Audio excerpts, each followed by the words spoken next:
몸과 우주의 리듬을 찾아서 절기보감.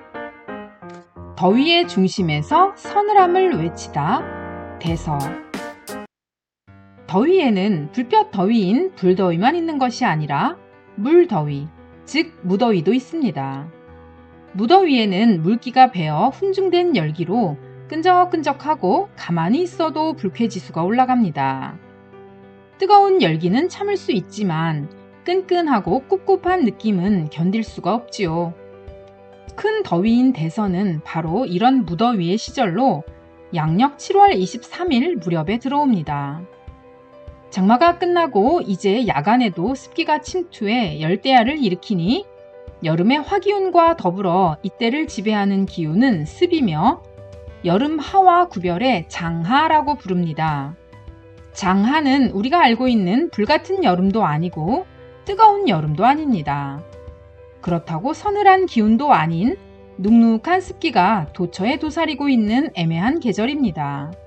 습기는 야누스의 얼굴처럼 양면성을 띠는데 반은 열기, 반은 한기가 어우러져야 비로소 생겨납니다. 이처럼 상반된 기운을 포용하고 좋아하는 기운은 오행으로 보면 토에 해당하니 토에 속하는 장하의 계절은 봄, 여름과 가을, 겨울 사이를 이어주는 징검다리라 할 수 있습니다. 한의학에서는 습의 특성을 무겁고 탁하다고 하여 중탁하다라고 말합니다. 습에 상하면 몸이 무겁고 피곤해서 축 처집니다. 끈적끈적한 습기로 괴로워하는 이들은 사지가 나른하고 머리는 싸맨 듯하며 한밤중에도 일어났다 잠들기를 반복합니다. 아무리 샤워를 해도 고작 몇 분 못 가 금세 끈적이는 것은 한번 들러붙으면 잘 떼어지지 않는 습의 특성 때문입니다. 이렇게 습이 잘 순환하지 못하고 고착되면 습사가 되어 질병을 일으킵니다. 그럼 습은 그저 해롭기만 한 것일까요? 습은 만물을 화하는 힘이 있습니다. 생명체는 목화 토금수 오행이 생장, 수장하며 순환하는 활동입니다. 생장은 자라는 국면, 수장은 줄어드는 양상을 띠는데 이때 가운데 자리한 화는 상반된 두 양상을 결합하는 고리로 작용합니다. 만일 화의 시스템이 없다면 어떻게 될까요? 생장하기만 하는 것은 암덩어리와 같습니다. 우리 몸에서는 끊임없이 세포가 생성되고 소멸되는데 죽지 않고 자라기만 하는 세포가 바로 암이며 그 결과는 숙주의 파괴로 이어집니다. 욕심도 마찬가지입니다.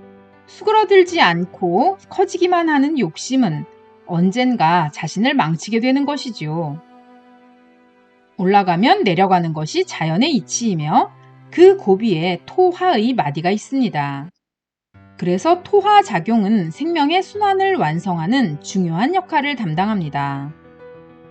대서가 토화 작용의 절기라는 것은 그 과정이 결코 쉽지 않다는 것을 의미합니다. 실제로 대서에는 무덥고 열대야가 있어 괴롭기도 하지만 한편으로는 태풍이 몰아치는 때이기도 합니다. 이렇게 한바탕 뒤흔들어야 가실 줄 모르고 기세를 떨치던 여름도 곧 다가올 가을에게 무대를 넘겨주게 되는 것이지요. 지금 내 몸이 끈끈하다는 것은 삶과 죽음을 이어주는 화가 이루어진다는 신호가 아닐까요? 어떤 배치에 놓여 있느냐에 따라서 습은 습사가 될 수도 있고 생명을 순환하는 원동력이 되기도 합니다. 사람들은 보통 눅눅함을 질색합니다. 그것을 피하고자 생겨난 것이 바로 피서이며 여름 휴가가 본격적으로 시작되는 시기도 대서 즈음입니다. 요즘은 지하철이나 버스를 타도 빵빵 터져나오는 에어컨 바람으로 피서를 할 수 있기에 몸에 둘러붙어 있던 습기는 더 이상 느끼기가 힘듭니다. 이른바 화가 사라진 신체가 된 것이죠. 그럼으로써 얻게 되는 대가는 자명합니다. 한여름에는 으슬으슬 한기를 느끼는 냉방병에 걸리기 쉬운데 겉으로 보기엔 끈적이지 않고 멀끔하지만 속으로는 뒤틀린 꼴. 생명의 순환이 파괴된 것이죠. 몸에 붙은 습기를 말살하는 일은 습지를 드러내고 그 위에 콘크리트와 아스팔트를 붓는 것과 별로 다르지 않습니다. 그런 행위를 자연 파괴라고 여기면서도 정작 자기 몸에 자행하고 있는 생태계 파괴에는 관심을 두지 않는 꼴입니다. 차라리 더위를 피하기보다는 옛 선인들처럼 망서, 즉 더위를 잊는 방법을 택해보는 건 어떨까요? 어디를 가도 눅눅함과 끈끈함은 있는 법, 피한다고 피할 수도 없는 노릇입니다. 잊는다고 잊히는 것은 아니지만 잊는다는 것은 마음을 고쳐먹는다는 뜻입니다. 덥다 하며 더위에 집착하기보다 더위를 잊고자 하는 삶의 현장에 더욱 집중하는 것이 더위를 이겨내는 최선의 방법은 아닐까요? 동의보감이 전하는 건강 꿀팁. 지금은 토화작용이 이루어지는 절기.